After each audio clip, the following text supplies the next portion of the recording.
Hi everyone, got another update for you. As you can see, the double cab is now sat on the chassis, all buttoned down where it wants to be. That's taken a bit of time trying to squeeze it in and around work, so it's sort of been in and out, and that, trying to get everything done. But as you can see, where everything is where it wants to be now. You can see along the back there, that's the Mark III loom. It's sort of grafted in to the Mark V, and that kept the Mark III alternator. And as you can see there, the brake booster, because it's got the Land Cruiser brake master cylinder on there, so that bolt pattern wouldn't fit up to the Mark V, so we just swapped back on the Mark III. And that everything, voltage regulator and that all in and wiring. It wasn't too bad, it's just making it all neat. That's the hardest thing, I think. And that, so now I've just got the few little small things to do. Just replace some of the hoses and that on the back here. They're not perishing yet, but while it's been done, I'll just get all new hoses and that while I'm doing all of this. And then just this here really then to connect up, and that just lift this up a little bit just so it lines up. I think we're having the body lift on there, it's just not quite lining up. And then just small hose between the pipe and the air filter box there.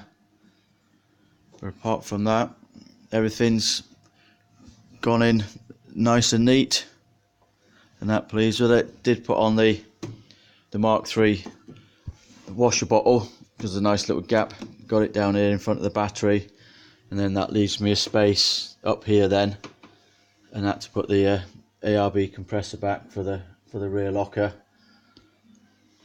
But I am surprised actually how sort of tight everything is. Putting it on, I did think I would have a bit more space in the engine bay, but as you can see, it is quite tight in there. But everything else, and that's all gone on nice and neat. Did put on the Mark V front cross member there, welded onto top of the Mark I chassis, and then was a small gap between the two, so these plates here are then for allowing me to bolt the winch bumper and that onto the bottom there, give me lower fixings if I need to. If I don't need it, then they'll just get cut off and that. But everything else is all looking quite good now. Pleased with how everything's going and that, and it's sat on there very well indeed. Inside, and that just let me go around the other side there, a bit easier I think. So it's just buttoning up inside because I've had the dash apart and that, so I decided to then replace all the bulbs and that with LEDs, and that, so, and that you can get it in there, give it all a clean up.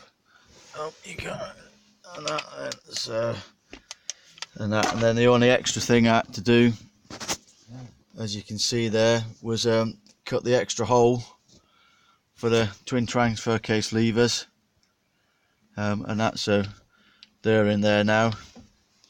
And that, I do have a carpet and that to go in, but not in too much of a rush, and that to get that in there. As I say, I've got more gates to make up, so it will go back out again now probably for a month or so. But as you can see, everything is all in where it needs to be now.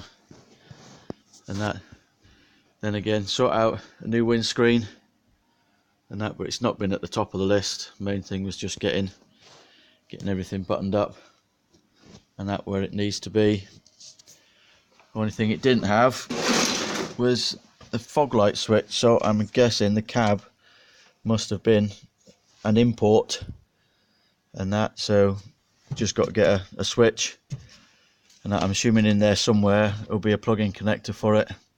The cabling is down here, and that for the for the fog light, so that is there. No idea what that one's for, but everything else, that's all for the rear lights, fuel tank, everything, that's all up and working. So just in there somewhere, connect up the fog light switch and that, and I think then while the dash is out, get myself another radio and that, because the Toyota one isn't working. So I'll probably go for either a double dim one or one of the flippy up ones. I've seen them and that on eBay, coming with a rear view camera, which should and that make parking a little bit easier. And that would be nice if I could get a camera to go on the front as well, and that again just make it that little bit easier. And it is sitting taller than the Mark 1, which quite a lot taller actually, probably a good 6 inches taller the cab, and that, so her indoors and that, she's already whinging and moaning and that about getting in, so no doubt I'll be carrying a milk crate around with me and that for her to get in and out and that. So everything else all done and that all okay. And another thing, obviously just got to sort out then eventually will be arches and that to go on the sides there.